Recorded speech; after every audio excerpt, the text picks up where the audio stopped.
자, 비문학 책 꺼내고 풉시다. 160쪽, 160쪽부터 오늘 끝까지죠. 167쪽까지 풀고 답 확인해 보게요.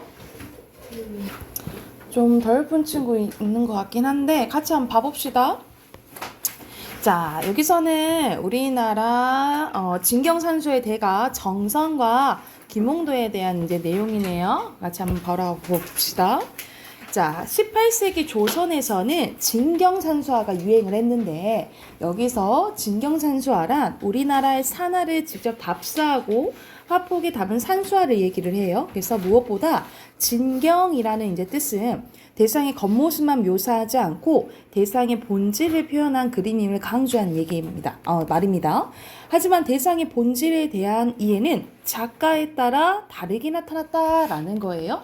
그래서 이 시기의 대표적인 작가는 겸재정선이었는데 이 겸재정선은 중국의 화법인 남조문이나 기법을 바탕으로 우리의 산화를 주체적으로 그려냈는데 성리학의 깊은 이해를 가졌던 성리학은 유교 생각하시면 되겠죠. 조선시대 때 겸재는 재구성과 변형, 즉 과감한 생략과 과장으로 학문적 이상과 우리의 산화에 대한 감흥을 표현했대요.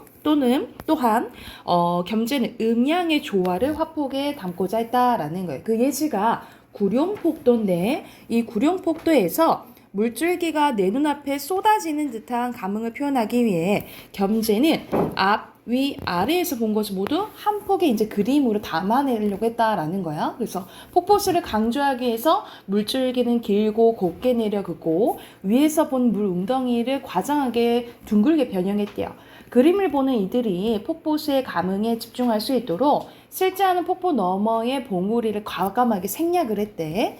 그리고 절벽은 서리빨 같은 필선을 통해서 강한 양의 기운을 표현한 반면에 절벽의 나무는 벽의 번짐을 바탕으로 한 무법을 통해서 음의 기운을 표현했다라는 거죠. 그래서 음양 다 표현했다 했잖아요. 그치? 그래서 이 진경 산수화의 새로운 전기를 마련한 이는 단원 김홍도인데요.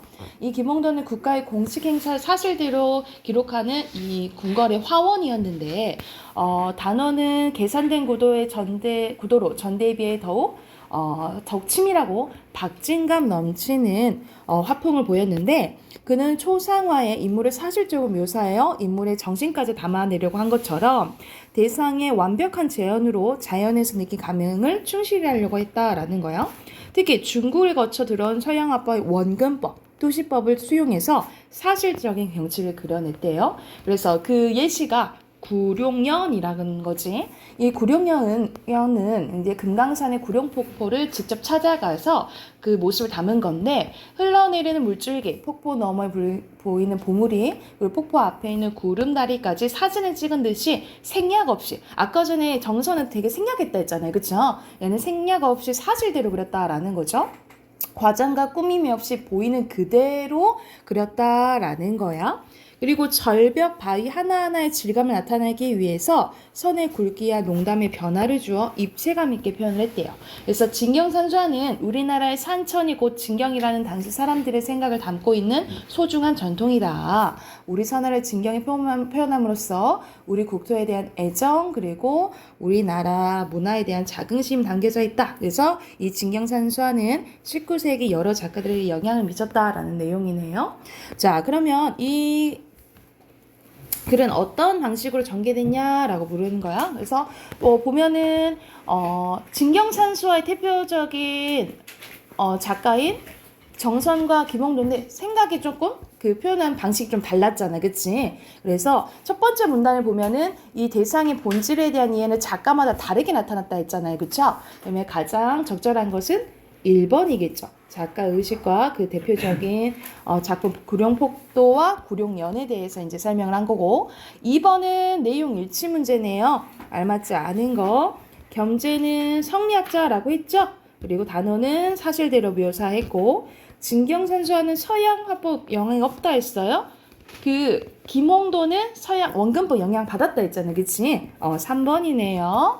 자, 그리고 3번에 A 봐보자. A는 명을 받았다 이런 뜻이야. 그러니까 요구, 신청, 질문 이런 거를 받았다. 거기에 응하다 라는 이제 라고 보시면 되는데, 그럼 거의 비슷한 거는 4번이 되겠죠. 명을 받았다와 통보를 받았다 이게 비슷하겠지. 자, 뒤에는 쉽게 문단 연결하는 거네요. 순서대로 1문단은 개념 마지막으로 보시면 되고, 그 다음에 세 번째, 두 번째, 그리고 네 번째, 다섯 번째, 마지막 거는 첫 번째 이렇게 그으시면 되고요. 됐죠? 자, 밑에는 빈칸 넣는 거네. 먼저 겸재부터 넣어볼게요. 첫 번째 성리아, 그리고 남종, 문인화, 그리고 위, 아래예요. 뭐 이거는 뭐 순서 상관없겠지. 그리고 오른쪽에 김홍도에 들어갈 빈칸 화원, 사실적, 원근법이랑 투시법이고요. 그리고 생략, 과장입니다.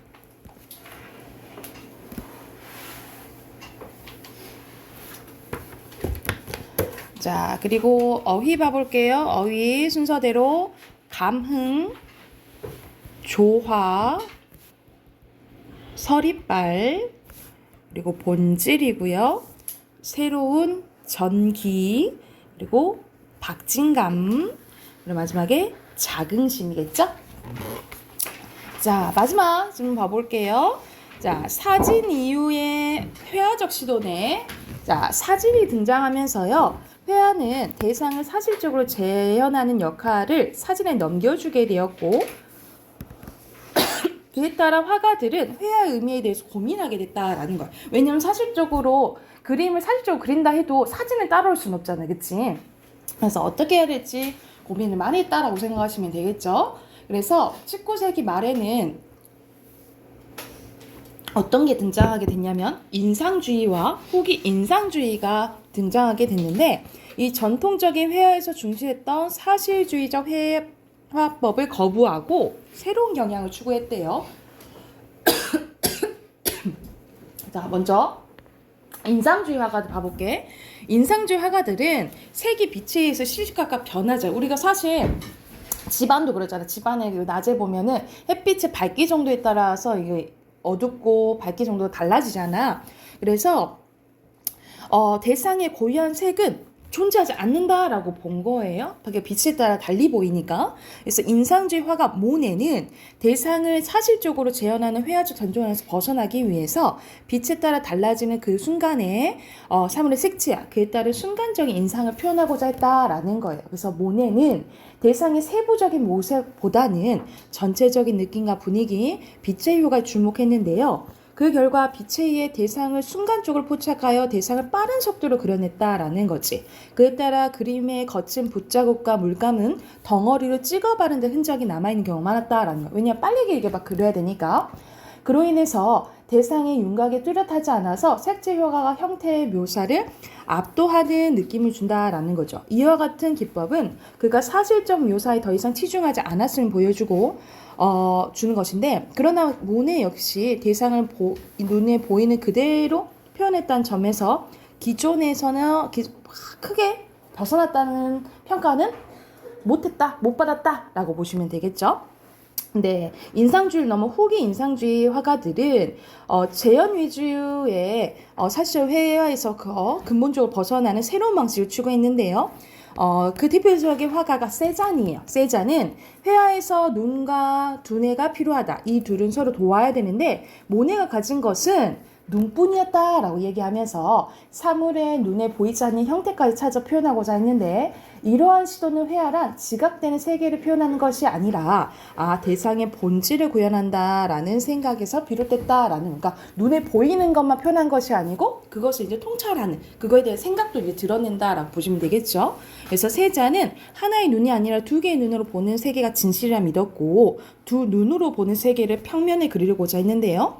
그는 대상을 전통적 원근법에 억지로 맞추지 않고 이중 시점을 적용하여 대상의 다른 각도에서 바라보려고 했고, 이를 한 폭의 그림 안에 표현하려고 했대요. 또한 질서 있는 화면 구성을 위해서 대상의 선택과 배치가 자유로운 정물화를 선호했다라고 보시면 되겠죠. 그래서 여러분 165쪽 보면은 가랑 나는 확연히 다르잖아. 가는 조금 더 현실적이죠, 그쵸? 근데 나는 조금 더 위치가 오밀조밀하고 그렇지 조금 이제 다르지, 그치? 그러니까는 이제 나가 이제 세잔의 대표적인 작품이라고 생각하시면 되겠죠.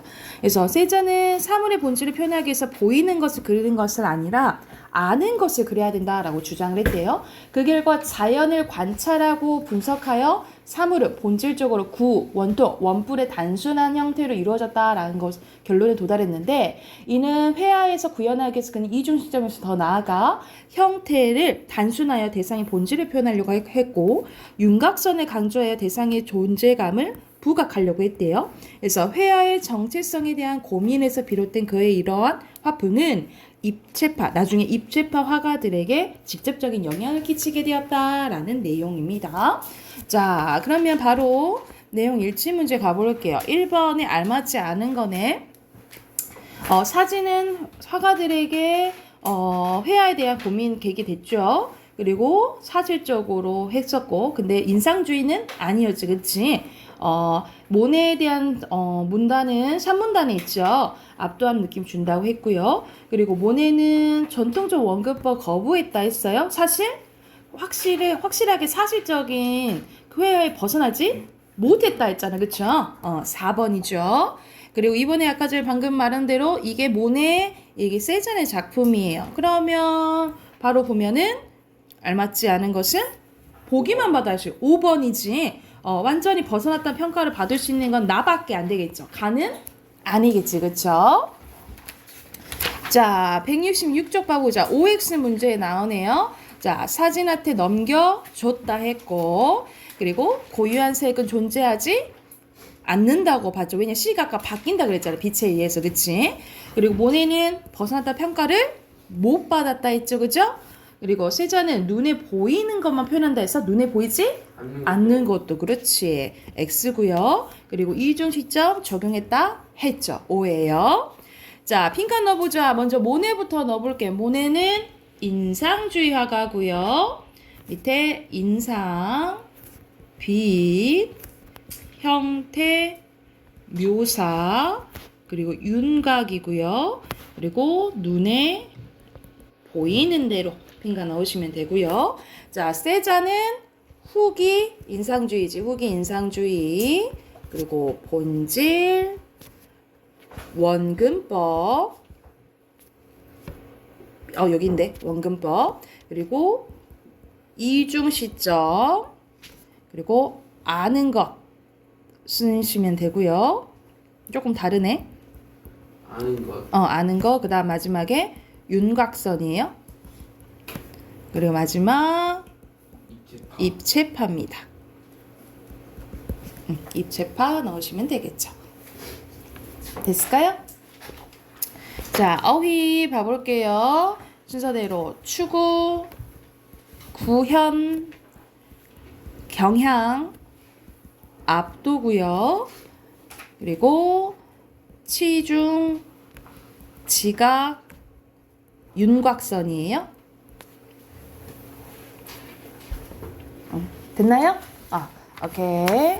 자, 여기 책은 끝났고, 비문학. 이거 책을 끝나서 마무리 하시면 되고요. 혹시라도 앞에 그 중간에 들어온 친구들 앞에 못 풀었잖아요. 그치? 그거는 따로 한번 풀어보시고, 선생님이 그건 답지 한번 따로 챙겨줄게요. 답하기를 한번 해보세요. 아셨죠? 144쪽입니다. 문학은 144쪽 펴보시면 돼요.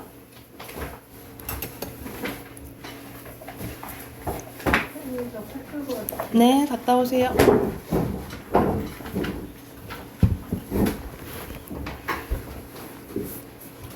자, 오늘 할 부분은 우리가 문학은 크게 4가지가 있다라고 했어요. 시, 소설, 극 있고 수필이 있는데, 자, 오늘 할 부분은 수필과 수필 극 중에 수필입니다. 우리 계속 앞에서 시 했었잖아, 그치? 시 했었고 오늘 할 부분은 이제 수필인데, 자, 우리 보통 모의고사, 우리 고등학교 가면 이제 모의고사는 시랑 소설은 필수적으로 나와요. 시랑 소설은 필수적으로 나오는데, 수필이랑 극은 나올 때 있고 안 나올 때 있어요. 근데 요즘에는 거의 복합으로 거의 나오는 이제 추세이기 때문에 특히 거의 예전에 극이 나올까 말까였는데 요즘에는 소설이랑 같이 이제 나오거든요. 왜냐면 하도 요즘에는 뭐 경향이 다 그러잖아. 뭐 웹 소설이라던가 웹 뭐 툰이라던가 이런 것이 거의 다 드라마화가 많이 되잖아요. 그치? 드라마가 많이 되고 영화도 많이 이제 제작이 되기 때문에 그리고 요즘에는 영상 위주잖아. 그치? 그래서 거의 이제 극이 많이 나오는 이제 추세다라고 생각을 하시면 돼요. 그래서 오늘 먼저는 수필을 해볼 건데 자, 수필은 글쓴이가 일상에서 체험하고 느낀 바를 내용이나 형식의 제한을 받지 않고 자유롭게 표현한 글이라고 보시면 돼요. 그래서 간단하게 여러분 생각하면 간단하게 여러분이 경험한 거 있죠? 경험한 거를 자유롭게 쓴 글을 수필이라고 생각하시면 됩니다. 여러분이 경험한 것을 자유롭게 쓴 글을 수필이라고 하는데 여러분 매일 쓰는 일기 있죠? 일기도 대표적인 수필이라고 생각하시면 돼요. 자, 수필은 개념도 중요하지만 특징이 중요하거든요. 특징 봐볼게. 특징 첫 번째. 자, 자기 고백적입니다. 우리가 사랑 고백할 때 그 고백적이란 것은 자신의 생각을 솔직하게 드러낼 때 고백적이라고 해요. 특히 자기의 속마음을 얘기하기 때문에 자기 고백적이라고 보시면 됩니다. 자신의 일을 솔직하게 얘기하는 자기 고백적. 그리고 자유로운 형식이 없다라고 했죠. 있는 것도 있긴 한데 이걸 이따 얘기해 줄게요. 거의 없다라고 보시면 돼요. 무형식이라고 보시면 되고 자, 그리고 세 번째, 제재가 다양합니다. 우리 주변에 있는 것들 있죠? 우리 주변에 있는 것들이 다 소재가 될 수가 있어. 뭐 펜, 뭐 칠판, 뭐 리모컨 이런 것들 관련된 이야기를 다 할 수 있다 이 말이야. 그래서 이런 것을 뭐라 하냐면 우리 몸 주변에 있는 것들을 다 기록할 수 있다 해서 신변잡기적이라고 해요. 우리 몸심자야. 우리 몸 주변에 있는 것들이 다 소재가 될 수 있다라고 보시면 돼요. 그래서 신변잡기적이라고 보시면 되고요. 글쓴이의 개성이 드러납니다. 그래서 말 그대로 개성적이라고 보시면 되고 자, 아까 선생님 대표적인 수필의 예시가 일기라고 했잖아. 우리 일기 전문가 따로 있나? 아니잖아. 그치? 누구나 쓸 수 있죠? 그래서 비전문적이라고 보시면 돼요. 누구나 쓸 수 있다. 라고 보시면 되고요. 그리고 다른 산문 양식에 비해서 대체로 짧은 글이라고 보시면 돼요. 그래서 보통 산문이라고 생각하시면 줄거리 형태를 산문이라고 하거든요. 그러니까 소설도 산문체예요. 산문이에요. 그래서 보통 산문보다는 조금은 짧다라고 보면 되겠죠. 그리고 추가적으로 써놓으면 자, 다 자신의 경험 쓰는 거니까 사실이겠죠? 사실적. 그리고 생각이 들어가요. 주관적. 그리고 뭐가 빠졌냐? 그리고 일기를 생각해보자. 우리 일기는 하루에 있었던 일이 쓰긴 하지만 다 쓴 게 아니고 기억이 날 만한 거 아니면은 누가 읽는다고 생각하면은 조금 깨달음을 줄 만한 조금 남길 만한 이야기를 쓰겠잖아. 그치? 그래서 교훈적이기도 해요. 교훈적까지 써놓읍시다. 자, 그래서 특성이 되게 많지, 그치? 그래서 수필은 특성이 되게 중요해요. 자기 고백적, 무형식, 신변잡기적, 그리고 개성적, 비전문적, 사실적, 주관적, 교훈적까지 기억을 해두시면 돼요. 자, 종류 밑에 가볼게요. 자, 종류는 자, 경수필. 보통 여기 진술 형식에 교훈적, 희곡적, 서정적, 서사적도 있긴 한데 이거는 별로 잘 안 나오고 여러분 이것만 기억하시면 돼요. 경수필이랑 중수필 기억하시면 돼요. 경수필은 가벼울 경이야, 무거울 중이에요. 그래서 말 그대로 다루는 소재나 주제가 가벼우면 경수필, 무거우면 중수필이라고 생각하시면 돼요. 그래서 보통 일상에서 경험한 일에 대한 생각이나 느낌을 쓴 수필로 대표적인 예시가 뭐 일기, 편지, 뭐 독후가, 뭐 기행문 이런 것들이 경수필이라고 보면 되는데 선생님이 아까 전에 수필은 형식이 있다고 없다고? 없다 그랬지, 그치? 근데 여기서 편지랑 기행문 동그라 해놓을까? 요거는 약간의 형식이 있어요. 자, 먼저 편지 봐보면 자, 편지를 어떻게 시작해? 안녕, 잘 있었니? 똑같잖아, 그치? 시작하는 게 첫인사 부분을 서두라고 하고요. 자, 편지를 썼다라는 거 저도 할 말이 있어서 썼겠지, 그치? 그래서 하고 싶은 말을 사연, 그리고 끝에 인사, 이만 줄일게, 안녕, 또 인사해야 되잖아, 그치? 끝인사를 결미라고 해요. 그래서 서두, 사연, 결미라는 약간의 형식이 있고요. 자, 기행문은 어디 갔다 쓴 거야? 여행 갔다 쓴 거잖아요, 그쵸? 그러면 여행 갔다 왔으면 내가 어디를 들렸다라는 걸 써야겠지, 그치? 그것을 뭐라 하냐면 여정이라고 하고요. 거기서 보고 들은 거를 한자로 뭐라 할까?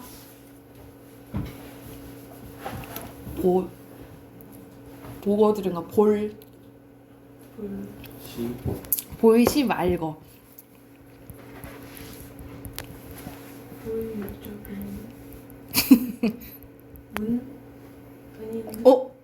그치. 뒤에 건 뭐야? 들을 문자죠. 그러면 견문, 그렇지. 보고 들은 거 견문. 그리고 느낀 거 쉽지. 구감? 뭐라고? 예문이니까. 느낀 점. 느끼고 도통이 감상, 그렇지. 여정, 견문, 감상 이게 들어가야 된다라고 보시면 돼요. 그래서 형식이 없긴 없는데 이 편지랑 기행문은 약간 형식이 있다라고 기억을 해두시면 돼요. 자, 중수필은 일반적인 수필의 성질과는 조금 다릅니다. 사회적, 학문적, 철학적 문제에 대해서 조금 논리적으로 쓴 거예요. 그래서 조금은 객관적이다라고 생각하시면 돼요. 아까 전에 선생님이 주관적이라 했잖아. 그치? 생각 들어가니까. 약간 조금 객관적이고요. 대표적인 게 뭐냐면 칼럼이에요. 칼럼이나 평론인데 칼럼은 우리가 신문 기자 있잖아요. 기자들이 어떤 사회적인 문제에 대해서 쓴 것을 이제 칼럼이라고 해요. 또 평론은 말 그대로 논리적으로 평가하는 거. 그래서 여러분 영화 평론가 이런 거 들어봤잖아요. 그치? 이런 게 대표적인 게 중수필이다라고 생각을 하시면 됩니다. 여기까지 됐을까요? 그래서 여기까지가 수필의 기본적인 특성이고요. 갈래랑. 그리고 밑에는 희곡이 나와 있네. 자, 여러분 극은 두 가지로 크게 나눌 수 있다라고 보시면 돼요. 희곡과 시나리오거든요. 희곡과 시나리오인데 자, 먼저 희곡에 대해서 나와 있네요. 자, 여기서 희곡은 뭐라고 생각하시면 되냐면 뭐의 대본? 연극의 대본이에요. 연극의 대본. 그러면 시나리오는 뭐의 대본일까? 영화나 드라마의 대본이라고 보시면 되겠죠. 그래서 여러분 배우들이 시나리오를 받았는데 이런 소리 하잖아요, 그치? 그래서 영화나 드라마의 대본을 이제 시나리오라고 해요. 그래서 극은 크게 두 가지로 있다라고 보시면 되겠죠. 희곡이랑 시나리오. 네, 여기서는 희곡의 이제 먼저 특성이나 개념에 대해서 나와 있네요. 먼저 자, 무대 상연을 전제로 합니다. 이 무대 상연이 뭐의 목적? 희곡의 목적이라고 보시면 돼요. 희곡의 목적은 무대 상연, 무대에서 보여주는 거라고 보시면 돼요. 연극을 보여주는 거. 그래서 연극 대본인데 자, 특징 봐보자. 무대 상연을 전제로 하기 때문에 시간적, 공간적 제약, 등장인물 수의 제약을 받아요. 왜냐면 무대의 크기는 한정돼 있잖아, 그치? 그러면 전쟁을 보여주려고 하는데 전쟁 2,000명 예를 들어서 몇천 명 올라갈 수 있어? 없잖아요, 그치? 그래서 시간적, 공간적 제약, 등장인물 수의 제약이 조금 있다라고 보시면 되고요. 특히 공간적 제약은 조금 힘들어요. 왜냐면 무대를 바꾸긴 할 수 있는데 보통 이제 배경 판타지를 바꾸긴 하잖아요. 근데 조금 제약이 있다라고 생각하시면 완전 빨리 많이 바꿀 수는 없겠죠, 그렇죠?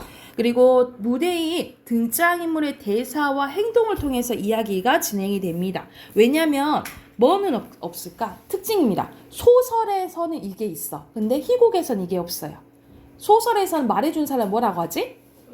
그렇지. 서술자가 없기 때문에 등장인물의 대사와 행동을 통해서 사건이 진행된다라고 보시면 돼요. 이게 가장 큰 특징이야. 서술자가 없기 때문에 등장인물의 대사와 행동을 통해서 사건이 진행되고요. 인물의 성격과 의지가 만들어내는 극적 대립과 갈등, 이건 공통점이에요. 소설이나 극에서는 갈등이 나온다라고 생각하시면 되고요. 모든 사건을 무대의 배우의 행동을 통해서 지금 일어난 사건으로 현재화해서 표현한다라고 보시면 됩니다. 현재화라는 건 뭔 소리냐면 극을 진행할 때 우리 소설은 보통 과거형으로 진행되잖아요. 예를 들어서 그가 들어왔다. 이런 식으로 이렇게 진행이 되잖아. 근데 극에서는 현재화로 해야 돼요. 예를 들어서 그가 들어온다. 그가 그녀의 머리를 때린다. 이런 식으로 현재화라고 생각하시면 되겠죠. 자, 오른쪽 가보자. 오른쪽에는 희곡의 형식 요소입니다. 크게 세 가지로 나뉘어져요. 해설, 대사, 지시문. 해설은 말 그대로 아까 전에 소설에서는 서술자가 있는데 희곡에서는 서술자가 없다 그랬지, 그치? 근데 어떤 상황인지 처음에 설명해줘야 될 거 아니에요? 그게 해설 부분이에요. 희곡의 첫머리에서 등장인물, 무대, 장치, 배경에 대해서 설명해주는 걸 해설이라고 하고요. 자, 인물들이 하는 말을 이제 대사라고 하는데 이 대사는 세 가지로 나뉘었습니다.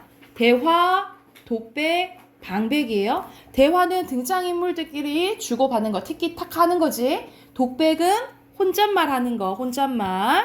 그리고 방백은, 여러분 방백 동그라미. 방백은 희곡만의 특성이라고 보시면 돼요. 희곡만의 특성인데 관객한테는 들리지만 무대 위에서는 상대방이 들리지 않는 것으로 약속하는 말이라고 보시면 돼요. 그러니까 누구한테만 들리는 대사인 거야?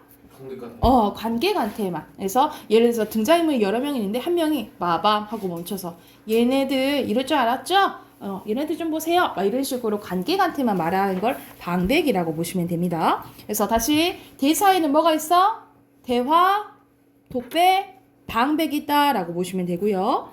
자, 밑에 지시문입니다. 지시문은 무대 장치 및 효과, 인물의 행동 및 표정, 말투 등을 지시하는 말로 크게 두 가지가 있어요. 무대 지시문과 행동 지시문이 있어요. 무대 지시문은 말 그대로 무대 장치, 음향, 조명, 배경을 지시하는 말이고요. 행동 지시문은 등장인물들의 동작, 표정, 말투, 심리를 지시하는 말이라고 보시면 됩니다. 그래서 뭐 예를 들어서 가로 안에 있는 것들이 있죠. 발끈하며 아니면은 돌아앉으며 뭐 이런 식으로 행동이나 동작 그리고 이제 감정 같은 것들도 이제 담겨져 있는 게 지시문이라고 보시면 됩니다.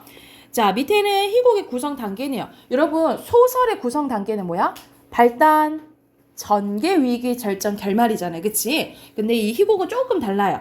발단, 전개, 뭐가 없어? 위기가 없이 바로 절정이야. 절정, 하강, 대단원이라고 보시면 돼요. 자, 근데 해당되는 단계의 역할들이 거의 비슷해요. 발단은 인물의 등장인물과 배경 속에 사건의 실마리가 제시되고요. 전개는 갈등, 사건이 이제 발생하게 되고, 자, 갈등과 긴장이 최고조가 절정이고요. 갈등 해결의 실마리가 제시된 부분이 하가, 그리고 갈등이 해소되고 주제가 드러난 부분이 대단원이라고 보시면 되겠죠. 그래서 이렇게 올라가는 정도는 갈등의 정도라고 생각하시면 돼요. 갈등의 정도가 올라가고 내려가는 거라고 생각하시면 되겠죠. 자, 그러면 해당하는 문제 밑에 세 문제 있잖아요.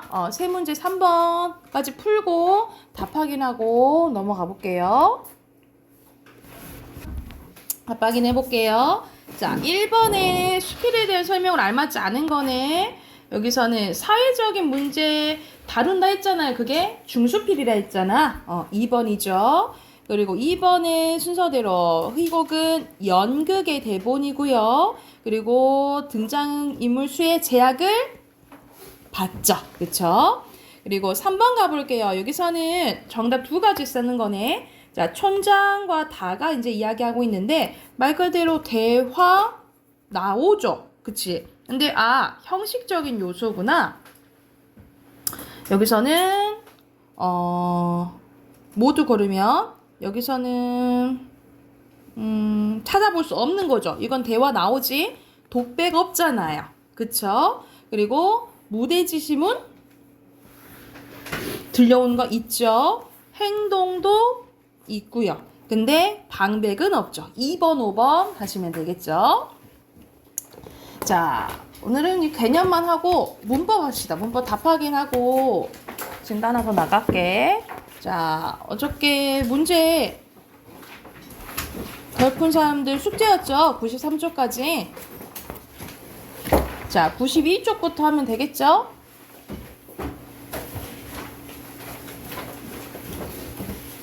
어저께 91쪽은 했잖아요. 그쵸? 92쪽 해볼게요. 답 확인해볼게요. 자, 1번에 부속 성분에 대한 설명을 적절한 거야. 관형어와 부사어 있는 거죠. 그쵸? 그리고 여기서는 주성분을 꾸며주는 역할을 하는 거지. 1번에 4번이에요. 1번에 4번. 자, 2번 가보자. 2번에 부속 성분이 아닌 거, 관영어 맞고요. 부사어, 관영어, 말했다는 뭐야? 서술어지, 그치? 2번에 5번이고요. 자, 3번 가보자. 3번에 관영어와 부사어 모두 쓰인 것을 표시할게요. OX로.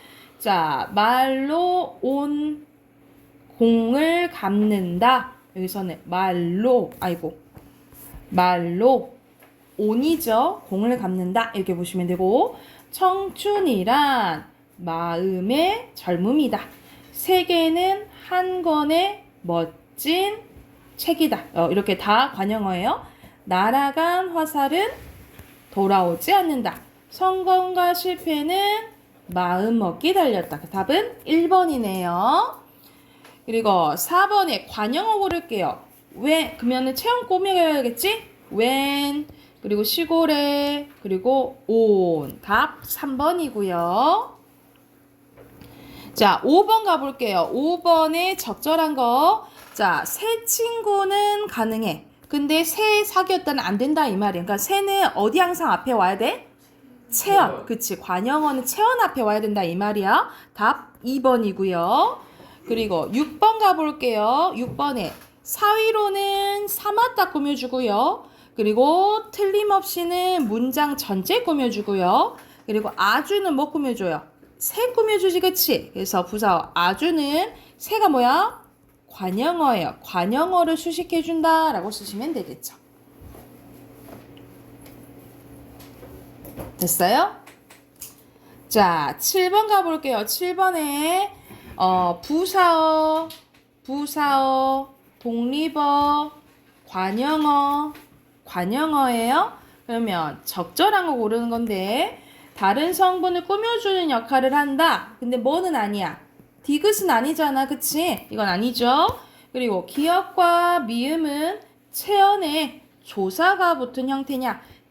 제게는 저에게예요. 에게가 합쳐서 제게가 되는 거야. 그러면 대명사에다가 조사 붙은 거 맞잖아요. 그쵸? 미음도 명사에다가 조사 붙었지. 답 2번이네요. 7번 2번이고. 자, 8번 가볼게요. 8번은 자, 부속 성분이요. 부속 성분 찾아볼까? 바로네. 그치? 근데 자신과 같은 문장 성분을 꾸밀 수 있대. 그러면 부사어 얘기하는 거예요. 그러면 새는 아니네. 그도 아니잖아. 그치? 그죠? 그러면 생략 가능한 것은 바로죠. 5번이에요. 아, 가방에도 부사어구나. 가방에도 부사어. 그러면 선생님 가방에는 왜 안 돼요? 라고 했는데 이거는 생략 가능해 안 가능해? 여기서 봐봐. 나는 편지를 넣었어. 어디에? 가방에. 부사어긴 부사어인데 꼭 필요한 부사어를 필수적 부사어라고 하거든요. 근데 이건 부속 성분이긴 한데 문장에서 생략해서는 안 되는 부사어라고 생각하시면 돼요. 자, 그리고 오른쪽 가보자. 9번에 꽃보다 부사어죠. 부사어는 여기서 3번이죠. 9번에 3번. 자, 기억은 문장 성분 보자. 얘 혼자 딱 있잖아. 그치? 이런 제시어 같은 것은 독립어가 될 수 있다라고 했어요. 근데 바다 품사는 명사. 그렇지. 명사고요. 자, 푸르는 뭐 꾸며줘? 물결 꾸며주지. 그치? 그러면 문장 성분은 관영어고 풀은 기본형이 뭐야? 푸르다지. 그러면은 품사는 형용사죠. 오케이. 자, 여기서는 독립어 구하는 거네. 이런 아이고 아들아 신이시여. 아닌 것은 3번입니다. 자, 넘겨봅시다. 넘겨보면 오늘 할 부분이 뭐냐면 이게 이제 여러분 3학년 때 나오는 이제 문법 부분 이제 시험 범위예요. 문장 성분이랑 이제 문장의 이제 종류 나오는데 자, 오른쪽에 잠깐 봐볼게. 자, 선생님이 문장 성분을 이제 강조하는 이유가 있어요. 이거는 계속 이제 여러분 고등 때도 이제 모의고사 문제에서 가장 많이 나오는 부분이 의문의 변동이랑 이 문장 성분이랑 문장 종류거든요. 그래서 이거는 이제 확실하게 해놓고 가야 돼. 자, 문장의 종류는 크게 혼문장이랑 겹문장을 나눌 수 있는데 이걸 잘 봐. 자, 혼문장은 뭐라 생각하시면 되냐면 우리 앞에서 주어 서술어 배웠죠. 이 주어 서술어가 한 번만 나타나면 홀문장이라고 하고요.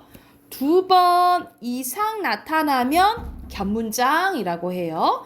다시 한번 주어와 서술어가 한 번 나타나면 홀문장, 2번 이상 나타나면 겹문장이라고 보면 돼. 선생님이 간단하게 주어는 S, 서술어는 P라고 할게요. 이런 V라고 하면 안 돼. V면 동사잖아, 그치? 근데 우리는 동사만 올 수 있는 게 아니야. 서술어에는 뭐가 올 수 있냐? 이걸 잘 봐야 돼. 주어는 생략되는 경우가 많거든요. 주어는 생략되는 경우가 많아서 서술어를 잘 찾아야 돼. 서술어. 자, 여기서는 서술어에 올 수 있는 것은 크게 세 가지예요. 동사 올 수 있고요. 형용사 올 수 있고요. 그리고 서술격조사 이다가 올 수가 있어요. 그치? 그래서 문장에서 이것을 찾아. 동사, 형용사, 서술격조사 이다를 찾아요. 이것 중에 한 개만 나오면 홀문장. 이게 2개 이상 나오면 겹문장이라 생각하시면 돼요. 이해됐을까요? 그래서 이거 찾는 연습을 많이 해야 돼.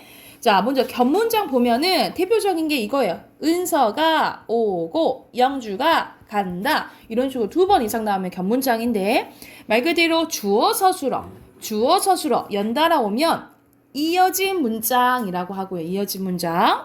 자, 관련된 주어랑 관련된 서술어가 떨어져 있고 또 다른 주어랑 또 다른 서술어가 하나의 문장 성분 역할을 하면 아는 문장이라고 하거든요. 문장 성분 역할을 한다는 소리가 뭔 소리냐면 말 그대로 명사 역할을 한다거나 관형어 역할을 하면은 이제 문장 성분 역할을 한다라고 하거든요. 그래서 완전히 끝나지 않고 우리가 문장은 완전히 끝나야 되거든. 근데 이거는 문장이 완전히 끝나지 않은 거야. 그래서 문장이라 할 수 없고 절이라고 해요. 우리의 문장보다 작은 것을 절이라고 하거든요.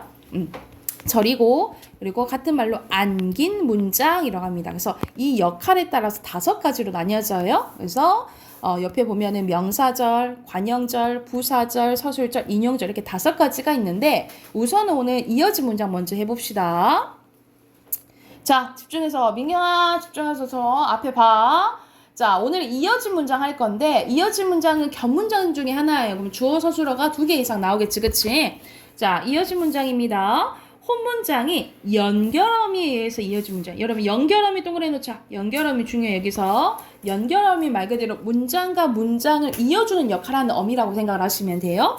자, 문장이 이어지는 방법에 따라서 의미 행세에 따라서 대등하게 이어진 문장, 종속적으로 이어진 문장으로 나뉘어져요. 자, 먼저 대등하게 이어진 문장 봐볼게요. 대등, 같은 등급으로 그냥 합쳐진 거라고 생각을 하시면 돼요. 그래서 여기서는 어떻게 이제 구별하냐면 앞뒤 문장을 바꿔봐. 앞뒤 문장을 바꿔서 의미 변화가 없으면 대등하게 이어진 문장이라고 생각을 하시면 돼요. 그래서 예를 들어서 아까 전에 뭐 있었지? 영주가 가고 이거 바꿔볼까? 은서가 오고 영주가 간다를 앞뒤 문장 바꿔봐. 영주가 가고 은서가 온다. 앞뒤 문장 바꿔봤자 의미 변화가 있어요? 없어요?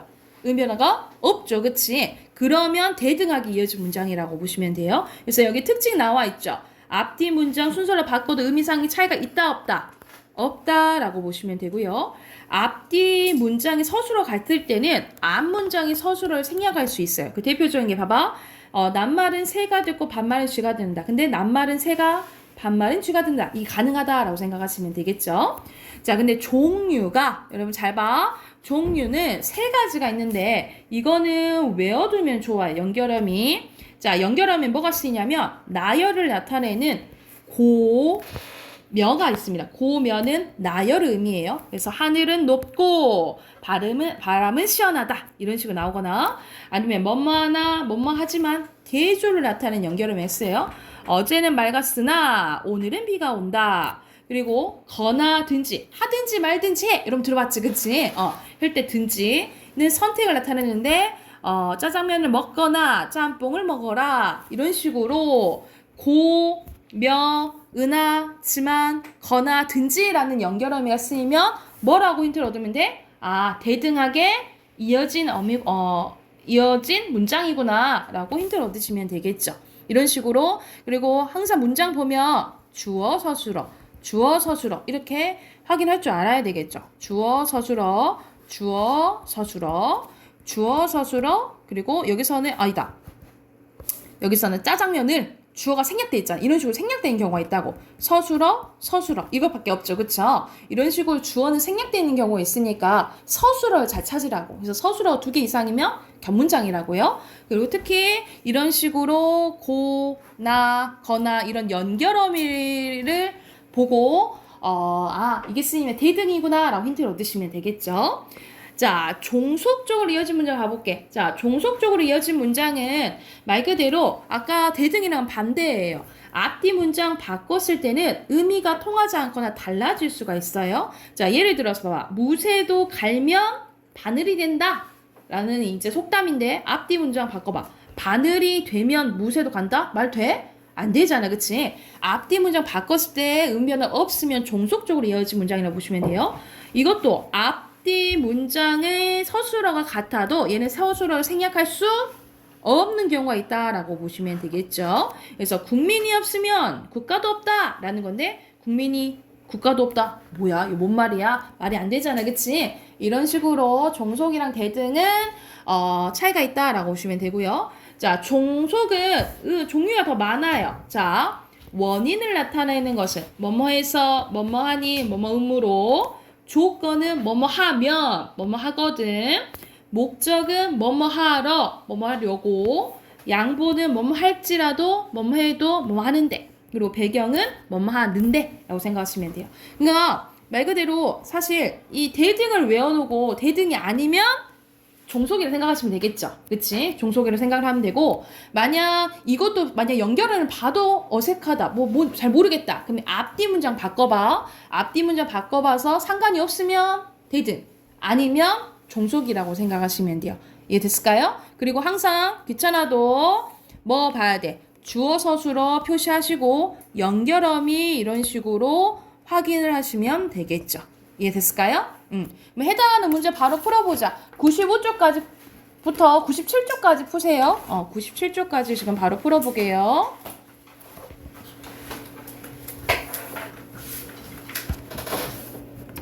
자, 답 확인해 봅시다. 95쪽부터 가볼게요. 선생님이 주어 서술어는 항상 표시하라 그랬잖아, 그치? 내 동생이 웃었다. 홈문장이죠. 내가 신호를 보내며 밖으로 나가라. 견문장. 도연이가 주었다. 윤서에게 생일 선물. 호시네요. 형우는 버스를 타고 주인은 기차를 탔다. 겹이에요. 자, 불어서 원인이니까 종속. 이런 식으로 힌트 얻으라고. 맑으며 기억. 먹어 도 니은 고 기억이죠. 자, 찾으려고 목적 내렸으니 원인 흐려도 양보 허든 조건이죠. 자, 배가 고파서 밥을 먹었다가 자연스럽겠지, 그치? 그리고 바람이 불어서 꽃이 떨어졌다.